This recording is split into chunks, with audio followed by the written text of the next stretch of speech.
Hey everyone, Dan here from deepenglish.com. Today we have a strange story for you about dancers, out of control dancers in Strasbourg, France, hundreds of years ago. Now I want you to stick around to the end of the video because I'm going to be explaining a couple of the vocabulary words in this video, in this story. Also, if you're watching this on YouTube, you can go to deepenglish.com to download the audio of this story in a slow speed, a normal speed, and a fast speed. And that way you can train yourself to start understanding faster English. Okay, let's listen.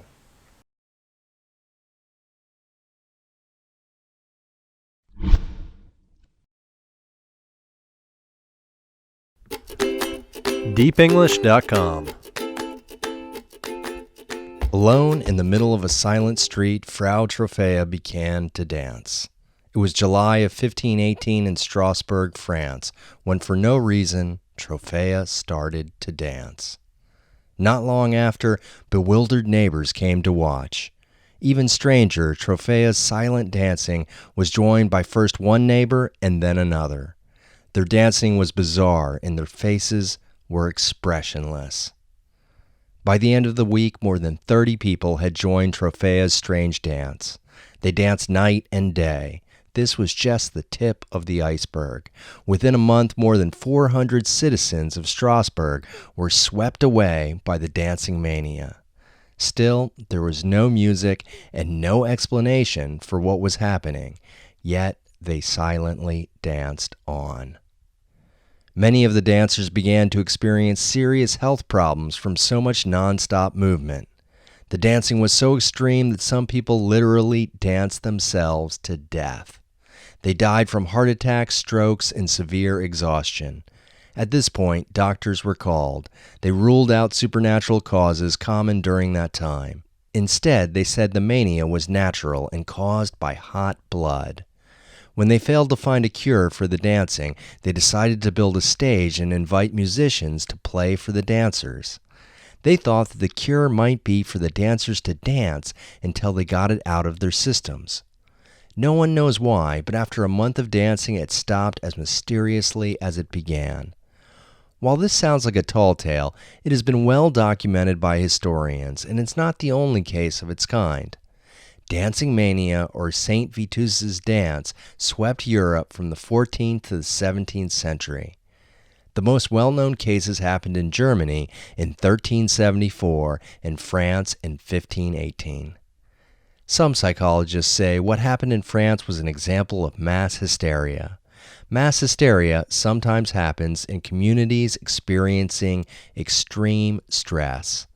The Strasbourg dancing mania happened during a time of famine and malnutrition. Other people believe that the dancing mania was caused by religious ecstasy.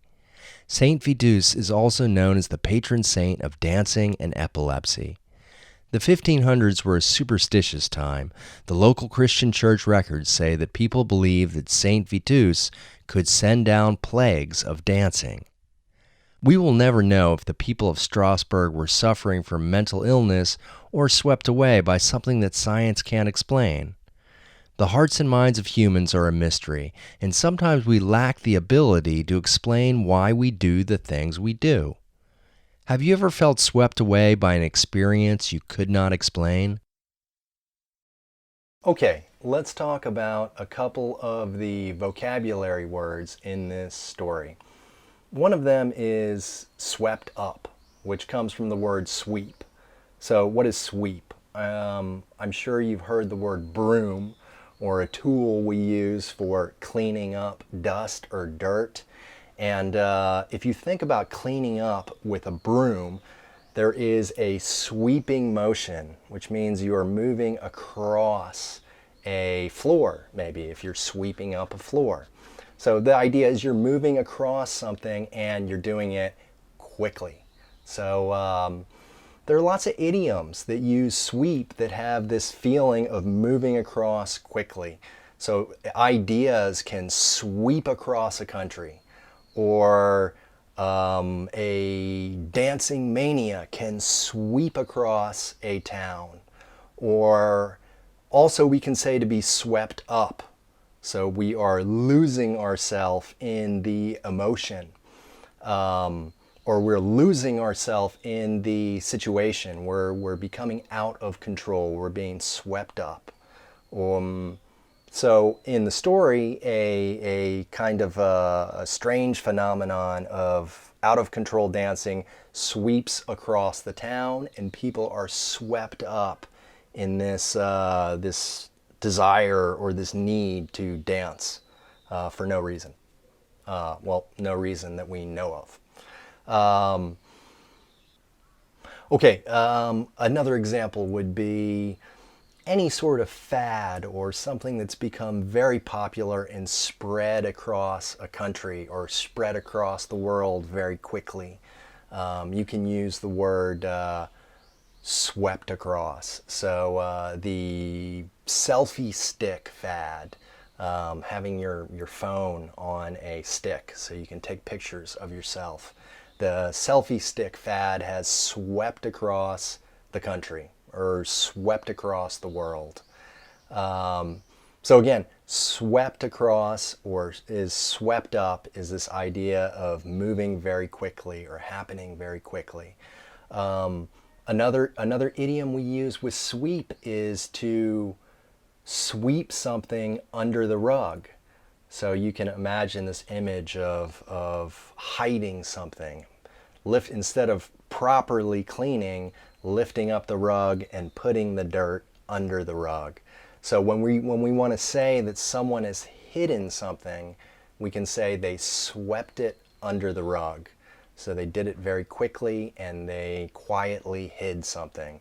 So for example, maybe if a company was having some problems, maybe a car company, and there were many problems with the car engines, and they didn't want publicity. They didn't want people knowing about this problem, so they hid it. They swept the problem under the rug. Okay, so let's talk about another expression in this story, the tip of the iceberg. I really like this idea. Maybe there's a similar expression in your native language.